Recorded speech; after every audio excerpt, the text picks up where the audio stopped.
Are you good? All right, I'd like to call the Law and Government Committee to order at 10:16.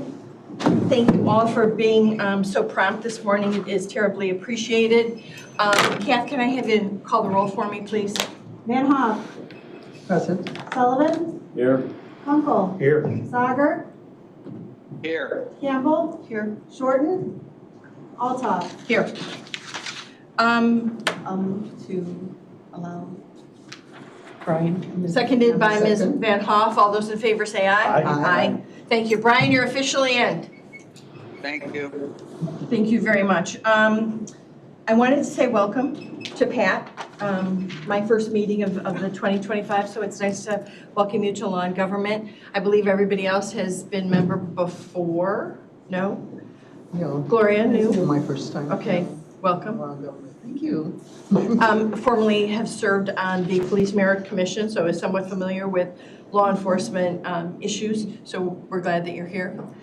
If you don't follow us, yell. We'll try and introduce people today to you so you know what specific agencies that we deal with. Okay? Cool. Having said that, there is no public comment this morning. Going, gone. Member comments. Are there any member comments this morning? Minutes approval. Oh, minutes approval. Motion by Mr. Sager, seconded by Ms. Campbell to approve the minutes as presented. All those in favor say aye. Aye. All those opposed? Motion carries. Going on to new business is the appointment of Deputy Chief Tiffany Decker to the ETSB board. We received notification. Do you guys want to come up here? Sure. We received notification from Lake in the Hills Chief of Police that we had a resignation, and so he made an appointment. We have Deputy here this morning along with Tiki. So do you want to say anything or explain or? I can start. So as introduce yourself. I'm Tiki Schulte, Director for McHenry County ETSB. So we have a 13-member board, 9 of which are public safety agency members, Police Chiefs Association, Fire Chiefs Association, Director of EMA, and then a private citizen. And so Deputy Chief Decker is being recommended by her agency to fill the position with Lake in the Hills. So. And I'm Tiffany Decker. I'm the Deputy Chief of Lake in the Hills. I've been with that department for 18 years, and before that I was a dispatcher with Algonquin for 9 years. So I've been in the field a while and wanted to come in and Welcome. thank you. And we appreciate the fact that you're taking the appointment. Anybody have any questions? Any comments? Congratulations. Thank you. Yeah. Thank you. Thank you. Then I need a motion. Ms. Campbell, seconded by Mr. Kunkel. Let's do a roll call vote. Sullivan. Yes. Van Hoff. Yes. Sager. Yes. Kunkel. Yes. Campbell. Yes. Altough. Yes. Welcome. Congratulations. Best of luck. Thank you. Going on to the legislative update. Alicia, do you want to come and kind of just briefly go over the written report that you've provided, and then I have a few comments and updates to provide as well. Yes, ma'am.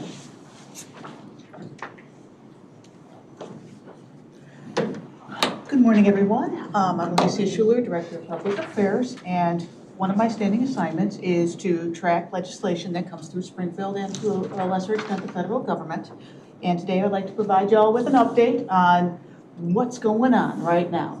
So, first things to keep in mind, I'd like to go over deadlines and procedural items first, because they're the framework of the rules. Now, of course, every rule, can be broken or bent or moved, but again, it gives us a general framework and idea of where we're going with legislation. So, that being said, the Legislative Reference Bureau blackout, meaning they're not taking any more laws in to review and make sure they fit all nice and neat into our statutes, just happened on January 24th, and the deadline to introduce bills in the Illinois General Assembly will be February 7th, aka this Friday. Another important thing to keep in mind is that the governor is going to be delivering his budget address on February 19th, and that will outline his financial priorities going forward as, our legislature develops a budget. Also, another thing to keep in mind is that all bills need to be, or all substantive bills need to be out of their committees by March 21st. So when I say bills, what am I talking about here? Well, as of yesterday, there were almost 2,500 bills filed in the House and 1,500 bills filed in the Illinois Senate. So not all of them are going to make it through, but there's a lot of them to keep tabs on, but I highlighted some of the ones that I think are a bit more relevant for you guys right now. So one of the first ones up to bat is House Bill 1329. So that is a bill that's been largely refiled from last year. It's the bill to add the McHenry County Sheriff's Office to the co-responder pilot program that was filed years ago in the Illinois General Assembly. And what it does is it will make the Sheriff's Office eligible to receive some funding that has been appropriated but not allocated to other units of local government. So again, we're keeping an eye on that. Last session, it made it through the House but didn't make it through the Senate before everybody adjourned. So this time we're pushing it again. So yeah, oh, I see we have another member. Welcome. I always love the furry members the best. Okay, focus, Alicia. All right. Another one to keep in mind is Senate Bill 5. That is the refiled Metropolitan Mobility Authority Act. So again, that's the bill that deals with transit reform, and it wants to consolidate all of our regional boards for transit, your CTA, your Metro, your PACE, and your RTA into one. It still contains that language about only having a majority instead of a supermajority, vote going on there. And again, I defer to Member Sager on that one. I know he knows much more than I do on it. But again, that's been refiled, and again, that's going to be a huge debate going forward for the General Assembly, and I'm keeping an eye on how this bill goes forward. It was one of the very first ones. Can I jump in quick? Yesterday, I attended a meeting of the 5 Collar County chairmen in DuPage County, and as we have been waiting, we are anticipating a version that is more aligned with what the 5 Collars are anticipating, maintaining all the service boards with a strengthened overarching board to kind of mandate coordination. That bill is being drafted by Labor, and it should be dropping at the end of the week or early next week. So we're anxious to get a look at that bill, and we believe it'll be more in tune with what we're looking for. Better than this one, correct? We believe so. Yeah. Also on the table is House Bill 1314, County Ethics Commission. This is a bill that Rep. Ness is carrying forward to develop additional options for county governments and local governments to work together in regards to ethic commissions. We had actually talked about this a little bit, that it was something that was suggested at McCog, that for those communities that really didn't have the availability of creating their own ethics commission, they could utilize the one we have here at the county. So this actually creates that opportunity. Thank you. Another bill that was recently filed is House Bill 1138, and I've been in consultation with Director Christensen on this one.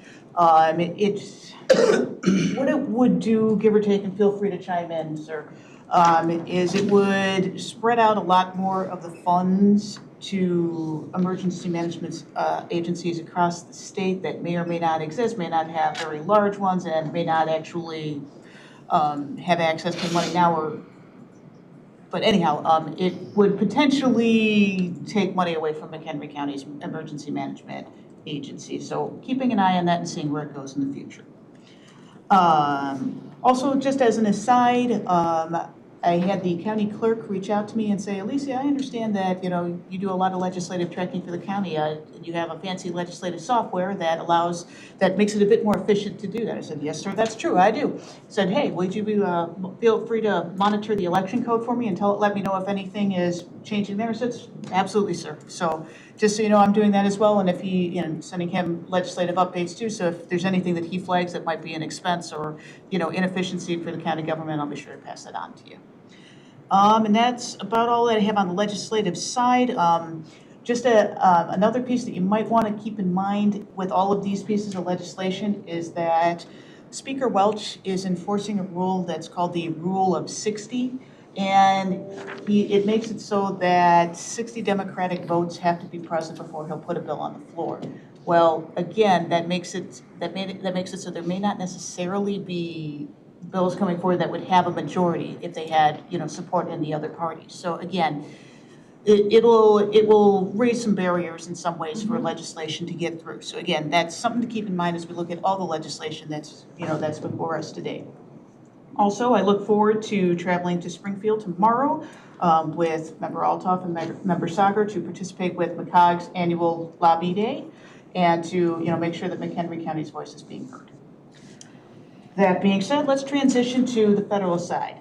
Last week was a very busy week for yours truly. I was pleased to meet with two Congress folks along with our county board members, Sullivan and Kunkel. We got to meet with Congressman Mahood, who came out all the way from Peoria to tour our regional training facilities and firearms facilities. Again, we were also careful to bring up that, there is a need for the police social work program to have its own facility within the regional training center, and that we had put a request for community funding to Congresswoman Chakowski, who represents that district, and it was accepted, and we did get past committee with a $2.5 million allocation, but again, it's contingent upon the passage of the federal budget, so he was made aware. We also met, and when I say we, I mean our new executive director of the MCEDC, Mark Picos, and Jake Rohn of the Workforce Network. We met with Congressman Foster, to discuss some of the different economic development initiatives that were going on in McHenry County and, how different projects in the area impact economic development and, how it impacts Congress. So that's about all that I have here, I believe. Is there anything else? Pretty much it. Any questions at all?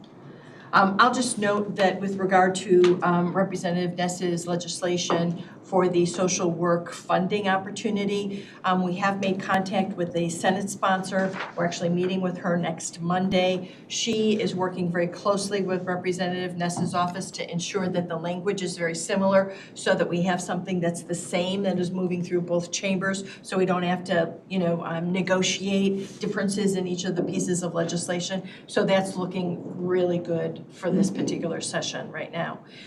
The other important information I want to provide is, as stated at several of the board meetings, and for those of you who were here previously, the Mental Health Board and I have been investigating opportunities with regard to reincorporating that loss of revenues through the vehicle registration sales tax that we missed.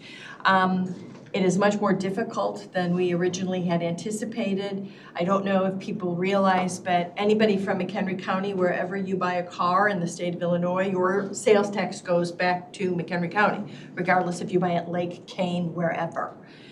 That is an added then step for all of those car dealerships to ensure that they are collecting that mental health tax that we would impose and get it back to McHenry County. I can see right now that every car dealership outside of McHenry County is going to look at us and go, don't want to do that. In addition, you'd have to think it's a 1/4 cent increase, and people are going to see right away that if they purchase a car, they're going to pay probably, if you say $40,000 is an average cost, they're going to pay substantially more dollars on their car, and it's just going to become more apparent that we got a tax increase. And again, I think right now, what's going on in Springfield, our legislators are reluctant to bring any type of legislation forward that would be perceived as an increase in taxes. So we'll continue to have those conversations, but at this particular point, I want you all to know that I am not real hopeful that that is an opportunity for us to garner additional monies for the Mental Health Board. Okay? Any questions on any of that? And I have shared this with the Executive Director, Rizzi, from the Mental Health Board. So we're all on the same page, and we're all pretty much in agreement that right now I think we're going to put that to the side, and we'll see what else is available. That's it for the legislative update. Excuse me, Pam. Brian, I apologize. Yes, sir? No problem. I just wanted to indicate that one of the other issues that we are a little bit concerned about right now is in the budgetary process, and that is with regards to local government distributed funds. There seems to be an interest in, as the group knows, in changing the amount of LGDF funds going to be received by all of us, units of local government, in an attempt to kind of help to balance the budget. So I want to make sure that everybody knows that that's going to be a priority as we go to Springfield this week as well. And minimally, I will tell you that I think the conversation, if it is not to reduce the amount that each of the local units of government receives, it's going to be to delay the receipt of those funds. Instead of getting them within that 30-day period, they may push it out so that they're not, that the cash flow that they're dealing with is not as significant. So I would agree. I think it's a big issue looking, with regard to the state budget. Anybody else? Comments, questions? Okay, moving on to the routine consent agenda. Does anybody have anything that they would like to remove? Otherwise, I'll take a motion. 7.3. Okay. Anything else? Oh, Brian? Yes, I don't want to remove anything, but I just want to comment, if I may, about 7.34 and, let's see. I'm sorry. No, 7.45 and 6. No, I'm sorry. It's okay. 4, 5, and 8. 5. 7.4, 5, and just a brief comment. All right, can I have a motion then to approve 7.1, 7.2, 7.6, 7.7? I'm not asking to remove 7.45 and 7.8. I just want to. I recognize, but I'll take them off and you can make your comment and then we can go forward. All right, thank you. Motion for those? Mr. Kunkel, seconded by Ms. Campbell. May I have a roll call, please, Kath? Campbell. Yes. Sauger. Yes. Kunkel. Yes. Sullivan. Yes. Renhoff. Yes. Altough. Yes. All right, 7.3, Ms. Urch. Van Hoff. Oh, I'm sorry, oh my God, I can't believe I just did that. I went back 20 years, I'm sorry. Ms. Van Hoff, I apologize. So, Thank you, Ms. Salgado, for taking a seat. yeah, thank you for coming up. So I know a little bit about this, but I have a couple of questions. I know that the county already does, like for certain municipalities and villages, they already do some policing, so to speak.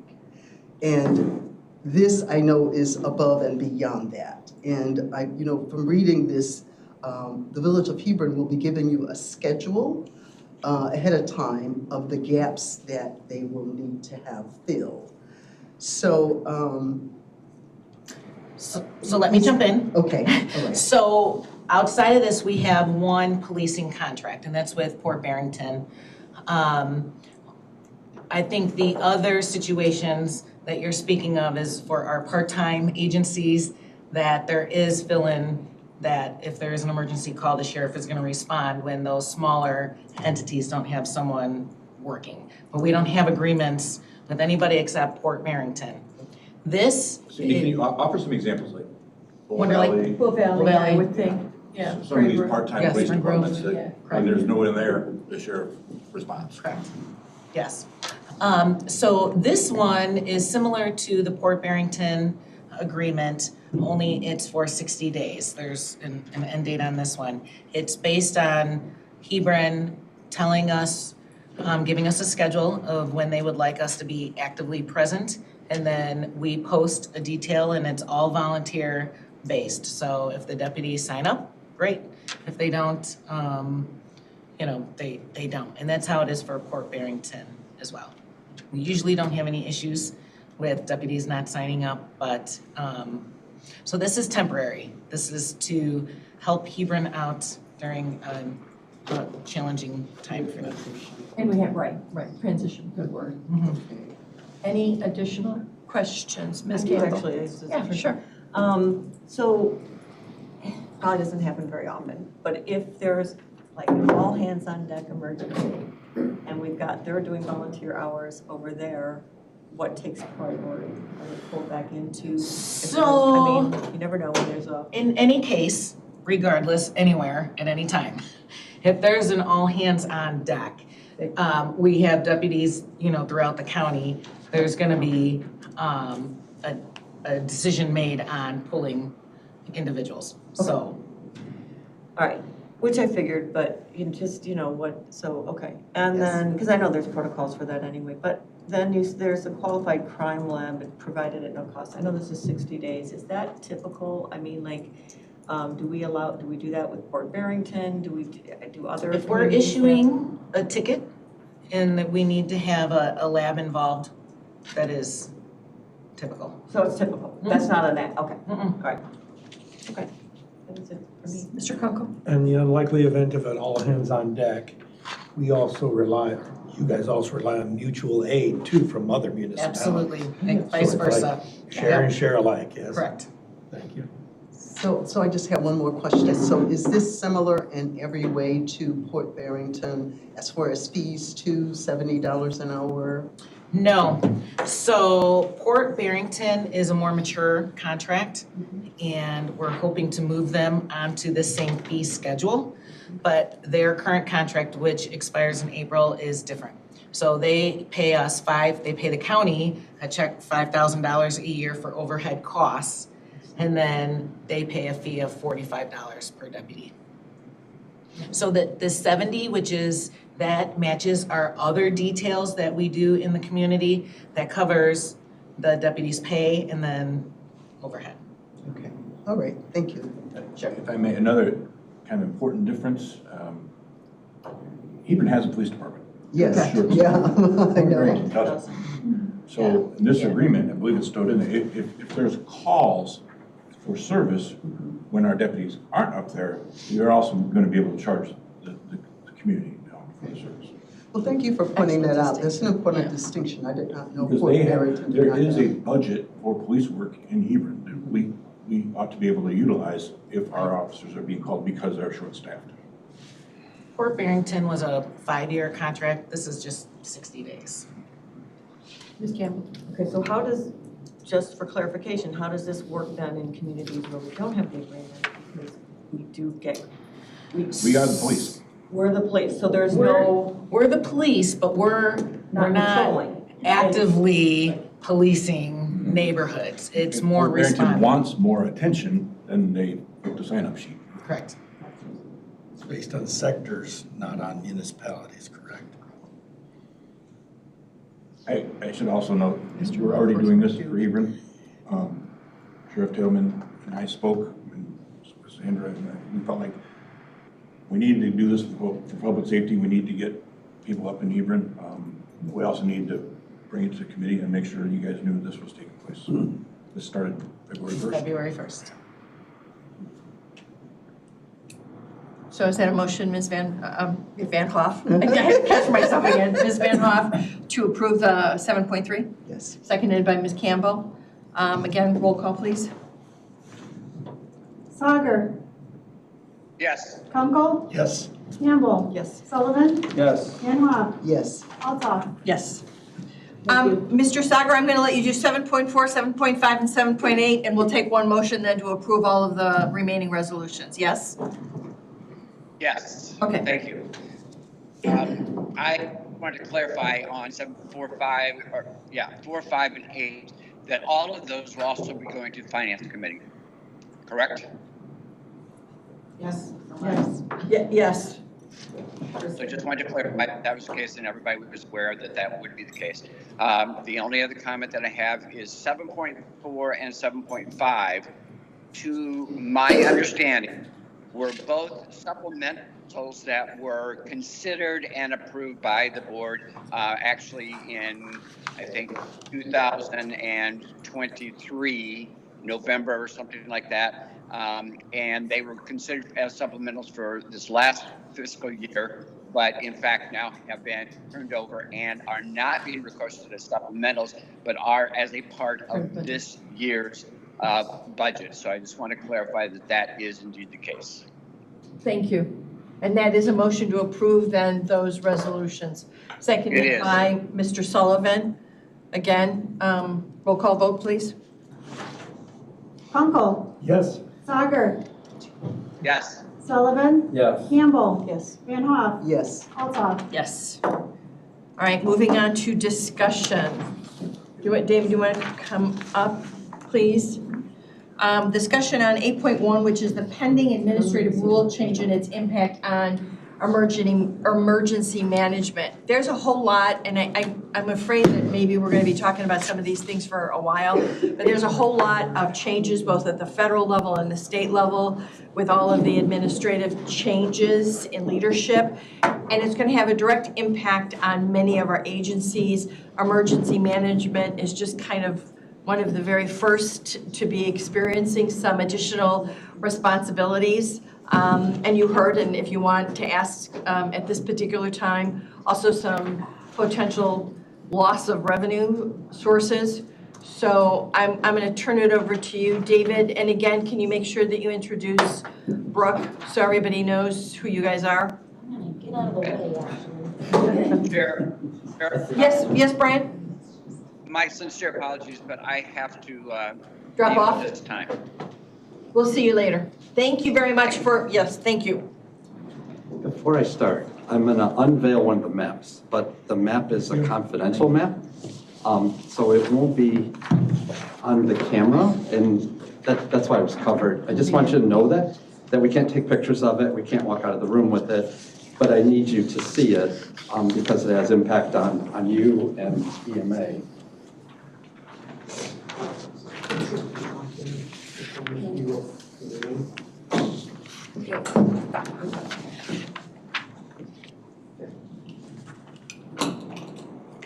So we'll just move it back.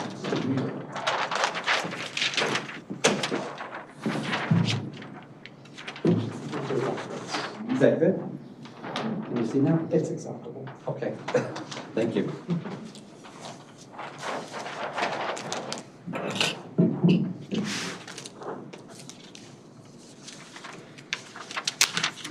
I'll be brief. Brilliant, yeah, that's No, Did right. you guys know I used to be a politician? I'd like you to take a moment and lay out the groundwork and give us a little bit of background so that, you know, as this potentially develops at higher levels of government, we're at least aware of why and what's happening. And again, everybody, Brooke, stand up. Brooke Lloyd is our deputy of Emergency Management Agency. She's done a phenomenal job. You just approved to give her a decent increase in her salary due to additional responsibilities. She's well worth every penny. Work closely, so thank you. So the first thing I wanted to clear up, because there was some confusion about the admin rule, and specifically the one that we're thinking about is 301, 29 IAC 301, and that directly affects EMA. But what I wanted to point out is, I brought it up here, those are all the authorities that affect my department. And we posted, and I'm sorry the font is smaller than I thought it would be, but what I did is I put the year up that it changed. And except for a couple, all of them have changed since I came on as your EMA director. None of those changes made my job easier. The latest, the admin rule that affects local emergency management agencies, 301, just has higher impact initially. Over the course since I got here in 2011 is I've adjusted the agency to meet all of those challenges. It's gotten harder and harder. As I presented to you in my budget presentations, I've kept my budget flat. Anytime that, except for a couple of vehicles, rewiring of the Clem, or actually putting wiring in the Clem building, all those enhancements to the EOC or whatever we got from other funding. We found funding outside the county to try to do. There's 3 maps behind me, and they reflect the 3 that has the biggest impact on my time, my effort. One's the Safe Schools Act, one is 301, and the other one is 620, the LEPC, Local Emergency Planning Committee, which sounds very benign. But what that is, it's all the hazardous materials that are stored in the county and the transport of them, including in the pipelines. And the pipeline's the part that's confidential. That's the bright line you see on there. And we're responsible for, and I'll get to that in a second. Brooke gave to me, and I'm gonna ask her to pass these out. The responsibilities for EMA are way beyond the response side that all of you see on the 10 o'clock news. So I just wanted to tell you these before we get to the parts that the law says that I need to do, have to do, should do.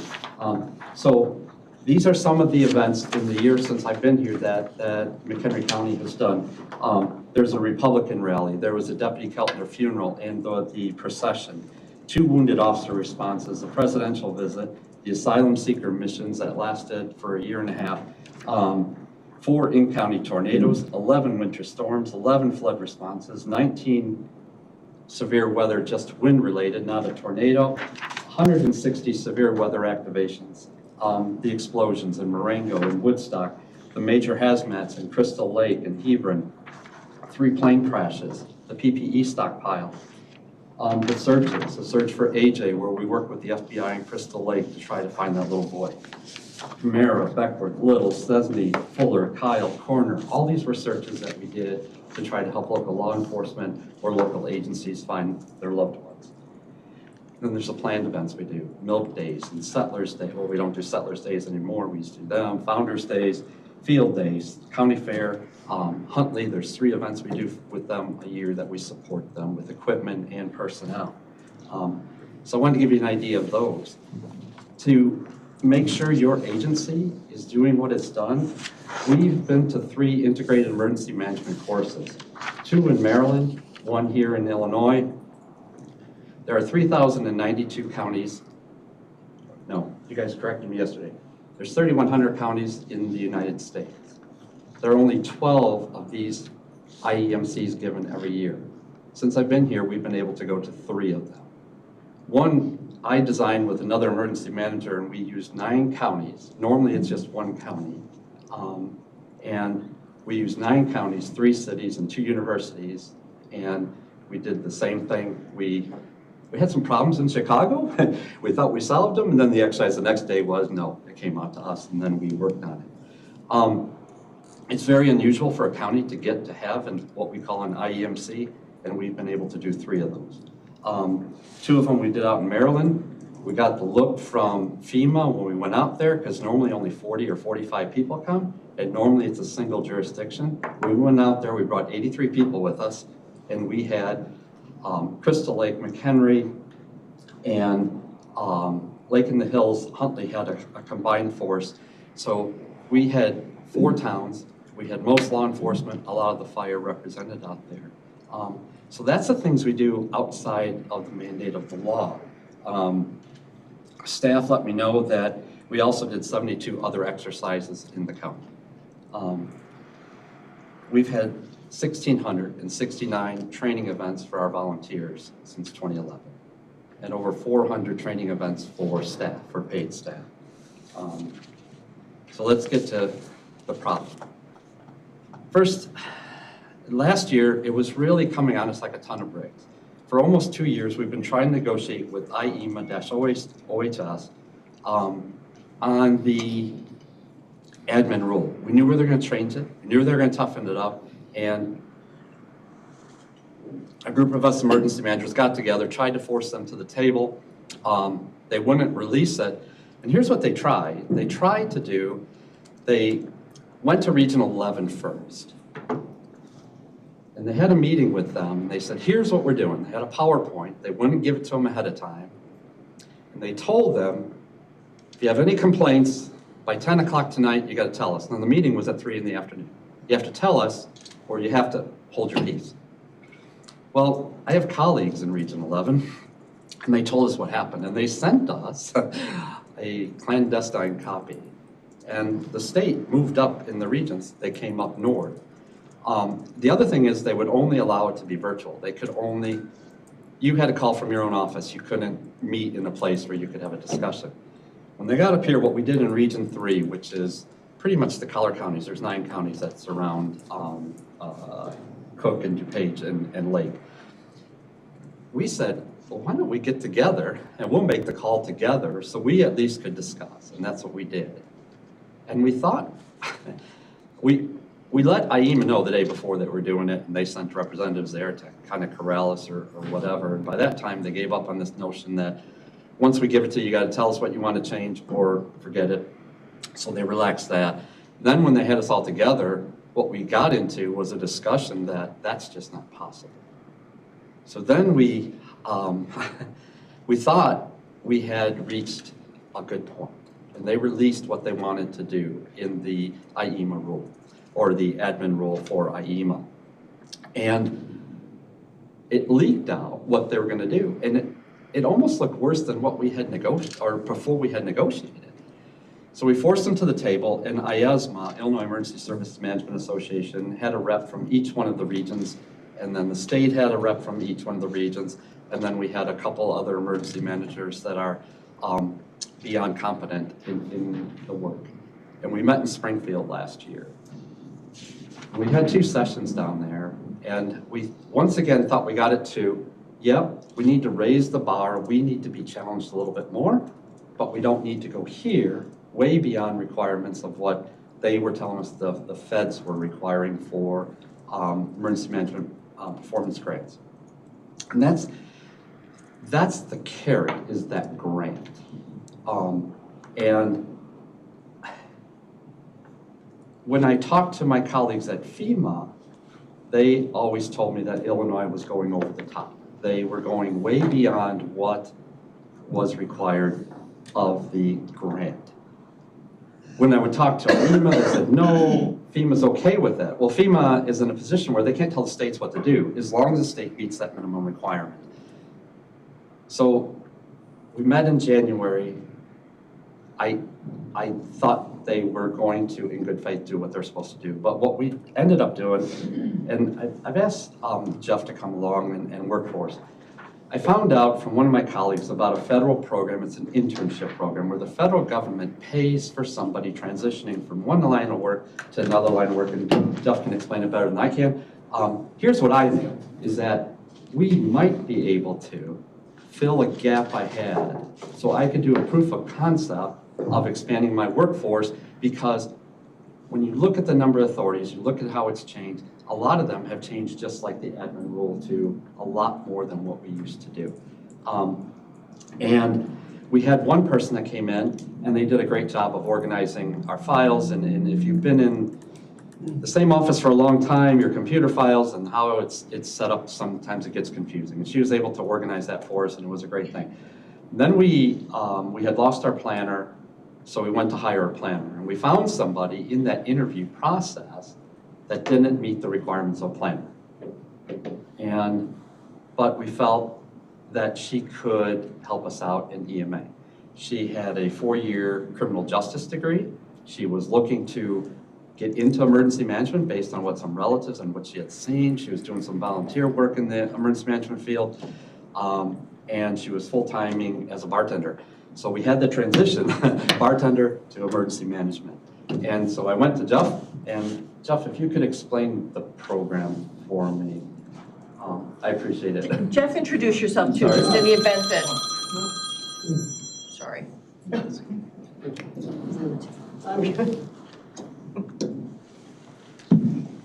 I'm Jeffrey Pointer with the McHenry County Workforce Network. We're a department of the county that administers the Federal Workforce Innovation Opportunity Grant that helps connect job seekers either with skills training opportunities, which work experience is one of the fashions of that, or with employment opportunities or a combination thereof. So we help, our primary customer is our businesses, because without you hiring, we wouldn't be training. But you know, it's a wonderful opportunity. And Pete Hall back there, business service representative, works with a lot of businesses to help individuals who are exploring different opportunities or have stale skills get fresh skills in a work environment, especially the youth who don't have a lot of work experience skills.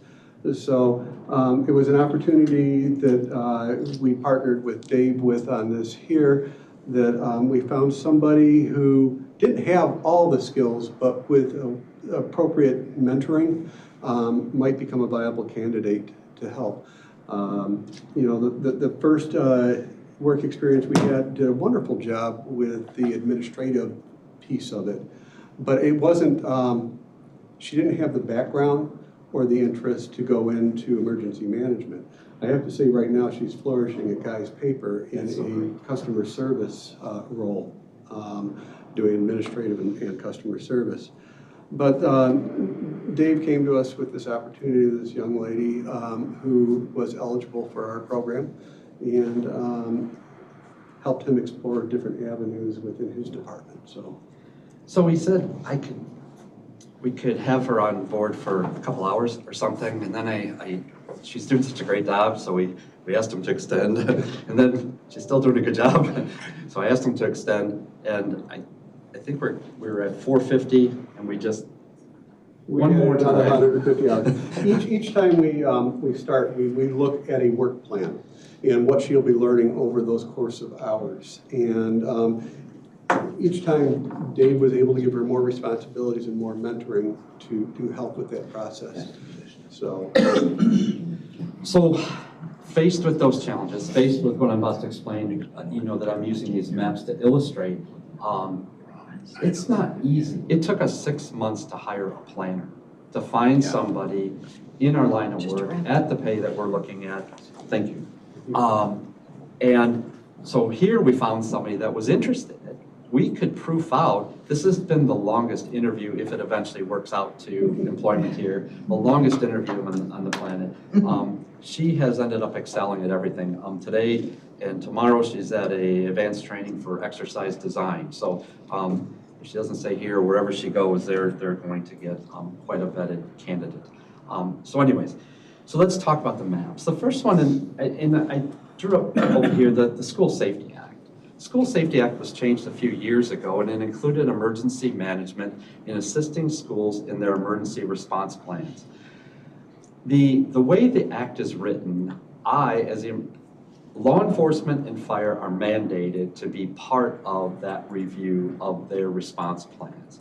And it's a little bit, I think it's a little vague in whether I need to work with the district or the school. What we end up doing is working with the districts.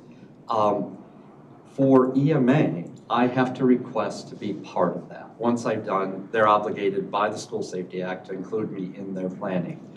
So for every district in the county, we review their emergency response plan. We didn't used to do that, right? Maybe there'd be an exercise that you want to see it. We're also involved in, especially their armed assailant exercises that they're required to have by law. So we get involved in those. Most recently, we're down in Huntley for their full-scale exercise. So it's the right thing to do. It's the right thing to prepare. So for every district, we're responsible to review their response plan. I'm sorry. And I was just going to say, and it's nice to have a single kind of repository of all of those plans. As if you'll remember, our school district lines do not necessarily match our municipal lines. Right. So it's nice to have a repository and a single entity who knows exactly what's going on and can share that information. Just wanted to point that out. So thank you. Go ahead. So we have a disparity in those plans. It's vague into what they need to have on the plans. We are aware of what works. Here's what works, is a plan that somebody's going to use, right? So the bigger plan may not mean something. So we have to understand that by the district we're working with, and I'm not going to name any names. So some of them are very thin. It's beyond call 911, but they're very thin. But they're workable if they're using it to protect the children. Where we saw a big weakness with the schools was, I can't stop the shooter, right? But I can affect how things happen afterwards. We get involved a lot in reunification and recovery from an incident, if that occurs. It's other people's job to try to prevent. That's not my job. My job is to make sure they have a plan if something happens, and then to respond afterwards. We brought in I Love You guys, and thanks to the police chiefs of McHenry County and the ROE, we were able to bring them in, and we did a reunification presentation. It was an all-day deal, but that's one of the things that's been added to our plate that wasn't here in 2011 when I came here. And there was one school district, they would routinely go down there, they would invite them. but it wasn't the law. It wasn't in the code to do it. It is now. So that's number one. The next thing is 301. That's the big one. And we've been through so many different iterations of what the state wants us to do. We're at the point now, I have an advanced copy. Here's what they filed with the register, and you can help the right birds. They got it on the Illinois register that it's going to JCARS. They have the addition of the admin rule that they are going to give to JCARS. Except for commenting online, we understand we emergency managers can't go and talk about what's in there beyond our capability. That was the only thing that I had to do, was to meet the requirements for accreditation. McHenry County can knock it out of the park. There's not a problem. Add a few other things, I can do it. With all the things on our plate, it's a challenge. We will do everything we can. We have been accredited for over 50 years. We'll keep on doing that, but there are 120 changes to the admin rule from what it was to what I need to do. Some of it's inventory of the critical infrastructure throughout the county. And that, at first, all right, so ComEd's gonna do that and what have you. We're talking substations, we're talking every lift station, right? We tried to argue this out of the plan. They're making it's supposed to be a strategic document that who does what, when, and not the how. And what IEMA has done is put the how into the plan. And we can do it, but it's not going to be easy. And there, go beyond in how it affects really us and why you're explaining this, is that if in fact this actually does become the rule, there are going to be consequences, and there'll be cost consequences, and then potentially maybe staff consequences, et cetera. So again, I think David's just trying, and I'll let Pete, you can kind of circle it up. But I think what David's trying to do is give us a heads up. And if you'll also know, at the federal level, really good ideas is to give locals more control over dealing with emergency situations, be they natural disasters or what have you.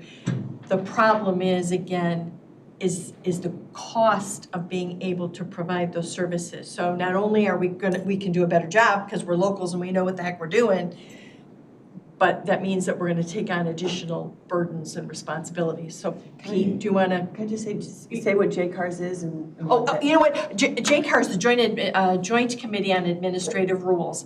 And what JCAR does is each of the agencies are required by statute to provide rules and procedures of programs that were in statute, which was what happened here with the emergency management. What happens is they file them. We have, and we'll talk about this, we have 60 days to submit our comments in writing. JCAR then sits in and meets with EMA and takes those comments and says, what can you do? Is this right? Is this wrong? And then it posts, and they go to JCAR 30 days later, and they make their presentation to the full commission, and a decision is made. So we'll talk about that. So right before Pete goes, I want to talk about why this map's here. Every green dot on here in 2017, that house was affected according to FEMA. FEMA has affected, minor, major, destroyed, right? These communities don't have their own EMA. So in a disaster, the county EMA does their job. The way this state does it for an evaluation of whether, because we had to go door to door, the way this state does it, every one of those, there were 552 homes that were affected in that flood that met FEMA's requirement affected. Others may have had water in the yard or basement, and that doesn't matter to FEMA. So we had to go to every one of them twice. Because those communities don't have their own ESDA or EMA, it falls on the county EMA to do that. And the way this state does it, you do it twice. You do it, you tell the state, they don't believe you, and then they walk around and we do the same thing all over again with the state on your shoulder. In the olden days, when I was over in Lake County, you would do the same thing and they would audit a neighborhood or two, and if what they found was there was reality, and you said there were 10 destroyed, they found 10 destroyed, they believed you in the numbers. That's not the way they do it now. So that's why this map is here, to give you an idea of the 4 people in my office with our volunteers do that work. And that's just one facet of the work, right? Damage assessment after a flood. I'm sorry, Pete. Hey, so, I think Dave's painted a pretty good picture about the state continuing to move the goal line in terms of what's acceptable, and we continue to meet that. But there is a point where you can only get stretched so thin. It's frustrating that it's this early in the year. David was prepared today to ask for that 5th position that we talked about earlier. I encourage that we maybe sit at the table today. I appreciate that Workforce is extending the intern funding for another month so we can keep that good candidate available. But I wanted you guys to have a time to hear about this and think about some questions you got today or for next month, because it is likely that next month we do come back and try and create that 5th position.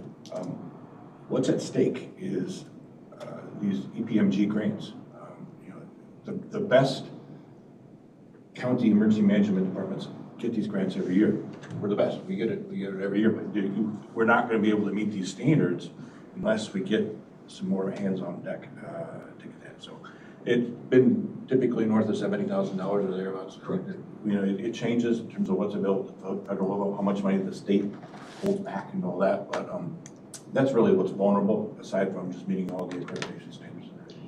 And we thought it was important enough to bring it forward because we have these discussions during our budgetary process.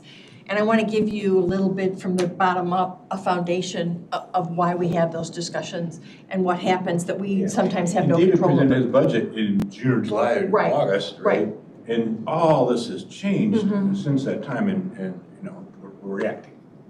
And again, I'm very sensitive when we start those conversations about money and where we're going to go, that you have all the information that you need. Mr. Kunkel. Just in big round picture, all in, what do you think that particular position that you're trying to fill now is going to cost? I think the payroll was in the 55 to 56,000 a year. And then I don't know what. Oh, and then there'll be benefits again. Depends on the individual. Ms. Greeno, right? But I'm just saying, that's just the salary. That's not the benefits, et cetera, as Terry always asks But the 70 about, that they're acquiring grant-wise, it meets that 70 there. So. I'm just sharing. There's one other there's one other challenge. In this state, there's other grants that become available. They were more prevalent a few years ago, but you can't apply unless you're accredited. I can't tell you if they're going to be there or not be there. There are 5 very large generators sitting out in a storage building that we use all the time that I only got because I was an accredited agency, right? We used to have a command trailer that we were able to use to our content. We've had 2 different ones that, had we not been accredited, you're not eligible to apply. So EMPG is the solid every year, the Emergency Management Performance Grant, but there's other implications by not being accredited. And I know exactly what you're saying on ROI, right? You're spending $70,000 to get $70,000. It doesn't make sense. Well, it does, because it's a slippery slope. When you start to lose ground of how you perform, then we don't have the opportunity beyond that. And I think it's 70-70, and net for me, that's great. I was just hoping not be too far down that point, because again, in all these organisms, there has to be a manner of growth. Otherwise, we lose opportunities down the road. So it's understood. I just wanted to make sure we weren't way out beyond those bounds, because that's a different kind of begging. So today you approved, or you moved forward, I guess it is, right? There was another grant. I was under the understanding, and I talked to finance, but I wanted you to see that. And what I asked for was permission to apply for another grant. It's called we call it the hemp grant, although the letters don't line up that way, but that's what it's been called. And it's for the last elephant in the room, the LEPC, Local Emergency Planning Committee. And let me point out on this map something, and you're all going to go home and say, I'm going to move to another county, but Lake has more of what I'm about to tell you about. So every red dot you see up here is what I call ethylmethylkilomol in the quantity of 5,000 pounds or more. It could be anything from chlorine, it could be some pretty nasty chemicals. Our society, to make things, takes different things to make it, or they're a byproduct, and then they're disposed of. So every one of those, my office is responsible for what's called a Tier 2 report. They have to file a report with, they've actually filed with Illinois, and then we're tasked with making sure they do without any hammer. So we have to do that. Every spill, every leak comes through my office. We just had up in Hebron where he was filling the gas and he was actually filling the sewer line and not the gas tank. That is part of my office's response. And then the recovery, making sure that with the Illinois EPA, that whoever was supposed to clean it up is cleaning it up and that it's happening. So that's the red dot. These heavy colored lines are the pipelines that crisscross our county that we're responsible for. That we're responsible if they leak. There was just the 40,000 gallons that leaked up in Wisconsin through owner of one of the pipelines that runs through our county, right? And that becomes an emergency management issue. The other side of that, if one of these leak, we're responsible for notification of the public. We're responsible for evacuating the public. We're responsible for housing the public while they're evacuated from their sites. So this is 620. This is, I get no dollars for it. I have no hammers for it. And this is the one that keeps, okay, there's a lot of things that keep me awake at night. This one is probably the one that keeps me the most awake at night. Because these are the 150 spots we know about. We've come across others that they have 4,990 gallons or pounds of whatever it is, so they don't have to report. So that's the third piece of legislation that recently changed to increase my requirements to do. So I feel so very fortunate to work in this county because I've worked in 2 other counties. I have colleagues throughout the nation. They don't all share what I share here, and that, you know, extremely competent fellow department heads to help me do my job. Everything from workforce helping me to staff in a time of need, to DOT, to ETSB, which helped me get dashboards up for to monitor conditions across the county. They don't have that. I don't know how they get the job done. Some of my colleagues are not going to make it. They are not going to make accreditation with that rule change. They're one-person shops. I know we can do it here with the people that we have, and like Pete said, probably next month I'm going to ask you for that extra person to get the job done. But if we didn't have what we do, we would even need more staff. Seriously, so that's what I had. I hope that helps paint the picture. Perfect. I'm going to jump in and say, Ms. Campbell is our liaison to the EMA Coordinating Council and gives reports at our board meeting regularly. But if you haven't and you have time, I would suggest you contact Mr. Christensen and you take a little tour of what EMA does and where they are and sit down and talk to him for a little bit. It is utterly fascinating at how well prepared we are compared to, again, I think what people expect but don't really know until a disaster occurs. And I think we really have excellent professionals and much better preparedness. And volunteers, our volunteers are phenomenal. So if you have an opportunity, I really would strongly urge that you take the time to do that. So appreciate the presentation. As Ms. Campbell can tell you, don't come to the coordinating council because you're going to leave scared, but then you're going to want to come to the coordinating council because, wow, the nuclear guy was something else, wasn't he? Yeah, sometimes too much information is scary, but again, I think that under leadership of our administration, and again, with David at the helm, we've really done a remarkable job. When I first went to work for the city of McHenry many years ago, our emergency disaster plan was 2 pages long. And I called David and said, what do we do? how do we do this? It's So, much bigger now. thank you. Yeah. I wanted to talk about one more thing, and I want to pat my staff on the back. And the other thing that we're very much involved in, it's buried on the sheet somewhere, is hazard mitigation planning. And we worked really hard to get that plan through. I won't go into all the details, but some people at IEMA won't talk to me anymore. But in order to get hazard mitigation dollars, and that's to build a levee, to do the buyouts, to do a lot of things, you have to have a hazard mitigation plan. So we went through all those efforts to do that. And Brooke, I forget how many, I don't know where she went, how many we have on the plan. Is it 27 people are on that plan? Anyways, there's a lot of communities that are on the plan. I wish all of them were. But they said all you need a plan, and you apply for mitigation dollars and you get it. And then we went for 2 years at the Midwest, nobody got any dollars. And then last year it opened up and, oh yeah, Midwest can have dollars. And we found out the state didn't submit any McHenry County mitigation requests. So we had a long talk. Hey, bud, what's going on? Okay, it didn't start off that way, it didn't end that way, but it got some. But what we ended up doing, and Scott was able to attend, we got FEMA to come here and tell us, how do you get a grant from here to Washington?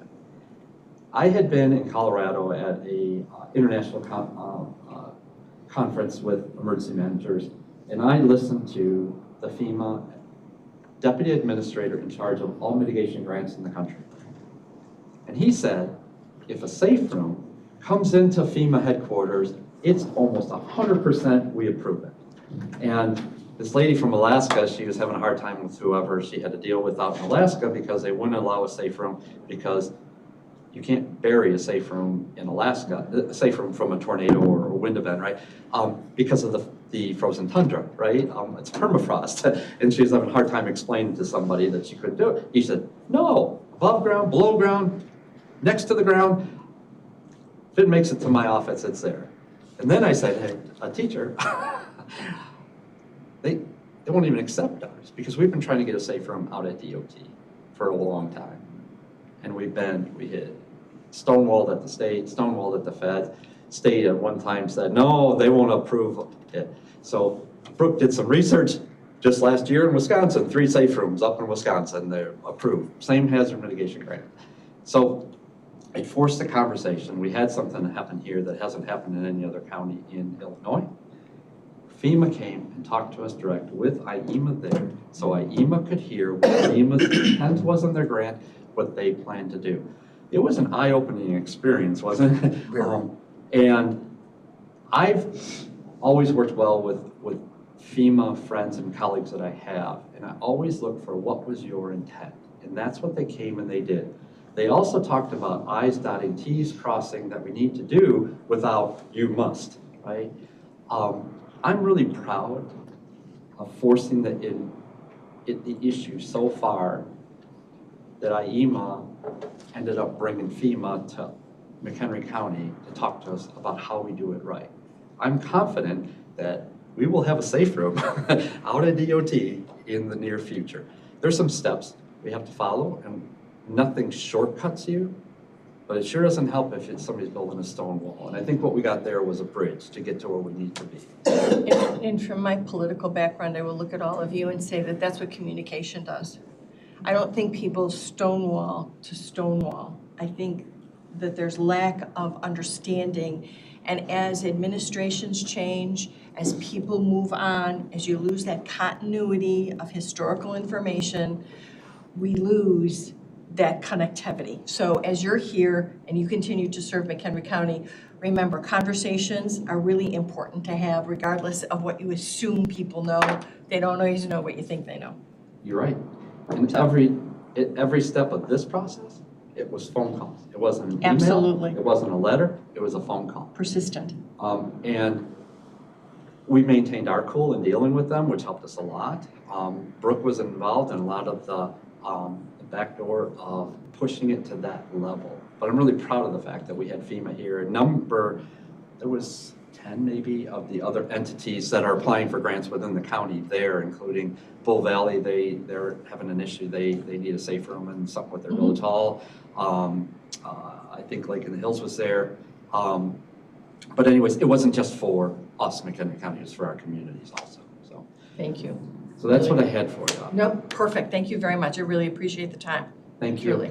And I'm kind of moving on to old business, but Dr. Rain, can I ask you to come up here? Talking again, I'm trying to bring these things up as we move forward to educate people. But as we move forward, again, I'm going to point what Dr. Rain has done in the coroner's office under his administration, and the fact that at the end of, what was it, 2023, you received your certification? Yeah. One in 37 counties across the United States that has received the certification from the International Association of Coroners and Medical examiners. So I just wanted to give him an opportunity to talk to us a little bit, kind of introduce himself, and again, highlight what we're doing so that you do understand the county government. You know, even though it's not county government, he's an elected official, he's a constitutional officer, he gets to do his own thing. We're working collaboratively and we're elevating the services that we provide our constituents. So, Dr. Rain. All right. I'm Dr. Rain. I am the McHenry County Coroner, obviously. Just wanted to come by and introduce, and we have a couple new board members and things. So just kind of the first start, if there's anything that comes across or you're not sure about, it doesn't even have to be on a resolution or anything, give me a call. I always offer, everybody can come take a tour if they want, but we are in the process of upgrading and remodeling. Right now, we actually are going through the bid process right now, so we will probably be back here next month, hopefully. That project is looking to start in August, go through December and things of that nature. The money, most of it has been approved already. Probably not quite all, but we'll see. We'll see how the bids come out. Obviously, yes, we did get our accreditation. That was kind of a 2-year project that took a lot of time and a lot of effort and things in that nature. A couple other things is that we do have an annual report that comes out nowadays for everybody. That will be coming out hopefully in March sometime. And then a couple other things is that last year I did, out of my budget, give back $50,000 to the county general fund. We're actually looking to match that or even actually be higher this year. What I did with the budget, I've kind of figured some things out. Actually, the county is only paying for 4 line items, and we have a special fund that we get for cremation permits, FOIA requests, things in that nature. So basically, everything else that comes along as far as invoices and things for that will be coming out of the coroner's fund. So let's see, we've been working on some cold cases recently.